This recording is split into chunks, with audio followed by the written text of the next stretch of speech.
ఆక్రమణల తొలగింపులో భాగంగా మూసీ వైపు దూసుకెళ్లేందుకు సిద్ధమవుతున్నాయి హైడ్రా బుల్డోజర్లు.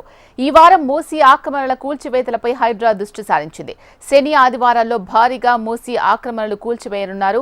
2 రోజుల్లో కూల్చివేతలు కంప్లీట్ చేసేలా హైడ్రా టార్గెట్ పెట్టుకున్నట్టు తెలుస్తోంది. డే అండ్ నైట్ కూల్చివేతలు చేసేలా హైడ్రాకు అదనపు సిబ్బందిని కూడా కేటాయించారు.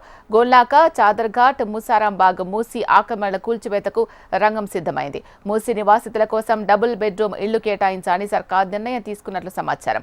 మేడ్చల్, రంగారెడ్డి, హైదరాబాద్ జిల్లాల పరిధిలో మూసీ నివాసితుల ప్రాంతాలకు వెళ్లనున్నారు కలెక్టర్లు. మూసీ ఆక్రమణల వివరాలు సేకరణను రెవెన్యూ, హైడ్రా అధికారులు ప్రారంభించారు. దీనికి సంబంధించి మరింత సమాచారం మా ప్రతినిధి ఆర్కే ఫోన్ లైన్ ద్వారా అందిస్తారు. ఆర్కే, చెప్పండి. అయితే శీల, ఏదైతే మూసీ సుందరీకరణతో పాటు మొత్తం మూసీని పునరుజ్జీవనం చేయాలనే ఒక సంకల్పంతో ఇటు ప్రభుత్వం ఇప్పటికే మూసీ మొత్తాన్ని కూడా ఎవరైతే నివాసి ఉన్నారో ఆల్రెడీ ఇక్కడ వాళ్ళందరినీ కూడా ఖాళీ చేయించాలన్న ఒక ఉద్దేశంతో ఇప్పటికే దీనికి సంబంధించి అందరితో కూడా మాట్లాడడం జరిగింది. ఇందులో భాగంగానే హైడ్రా అధికారులు కూడా తమ బుల్డోజర్లను అయితే ఇటువైపు సిద్ధం చేస్తున్నారు. ముఖ్యంగా 1350 మంది ఇప్పటికే మొదటి విడతలో భాగంగా 1350 ఇళ్లకు నోటీసులు అయితే ఇవ్వడం జరిగింది. మరోవైపు 16,000 ఇళ్లను సిద్ధం చేసినట్టు ఇప్పటికే మంత్రి పొన్నం ప్రభాకర్, హైదరాబాద్ ఇన్ఛార్జిగా ఉన్న పొన్నం ప్రభాకర్ ప్రకటించడం జరిగింది. మరోవైపు దీనికి సంబంధించి కూడా మొత్తం ఇటు చాదర్ఘాట్ కావచ్చు, మలక్పేట్ కావచ్చు, అంబర్పేట్, ఈ ప్రాంతాలు ఏవైతే ఉన్నాయి, జియాగూడ, ఈ ప్రాంతాలు ఉన్నాయి. ఈ ప్రాంతాల మీదుగా కూడా మూసీ వెళ్తుంది. మూసీ నార్సింగ్ వద్ద మెయిన్ మన సిటీలోకి ఎంటర్ అవుతుంది. అలాగే ఉప్పల్ వరకు కూడా ఈ కొనసాగుతుంది. దీనికి సంబంధించి కూడా ప్రధానంగా ఎక్కువ కూడా ఇక్కడ మొత్తం కూడా అక్రమ కట్టడాలను చేపట్టడం జరిగింది. మొత్తం కూడా మూసీ లోపలికి చొచ్చుకొచ్చే ప్రయత్నాలు చాలా మంది చేయడం జరిగింది. అయితే దీన్ని ఖచ్చితంగా ఆపి సబర్మతి తరహాలో ఏర్పాటు చేయాలని, సబర్మతి నది తరహాలో ఏర్పాటు చేయాలని కూడా ఇప్పటికే ప్రభుత్వం భావించడం జరిగింది. అందులో భాగంగానే అధికారులంతా కూడా ఈ రోజు నుంచి కూడా ఇటు 3 జిల్లాలకు సంబంధించిన కలెక్టర్లు ఎవరైతే ఉన్నారో వాళ్ళు రంగంలోకి దిగడం జరిగింది.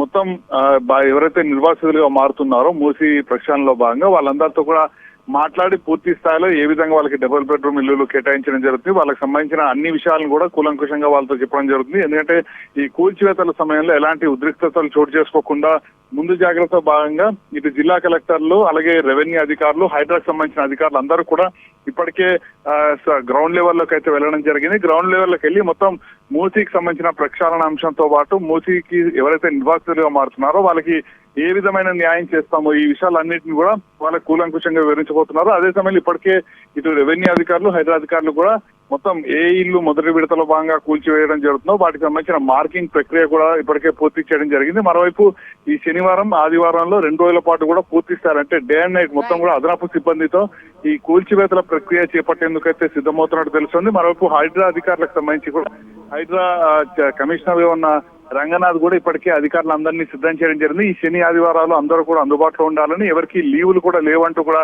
ఆయన అయితే చెప్పడం జరిగింది. కాబట్టి ఈ శని ఆదివారాల్లో మూసీకి సంబంధించిన కూల్చివేతలు ఉండే అవకాశం అయితే స్పష్టంగా కనిపిస్తుంది. ఎలాంటి ఉద్రిక్త పరిస్థితులు తలెత్తకుండా ముందు జాగ్రత్త భాగంగా భారీ బందోబస్తు ఏర్పాటు చేయాలి. Right, thank you RK.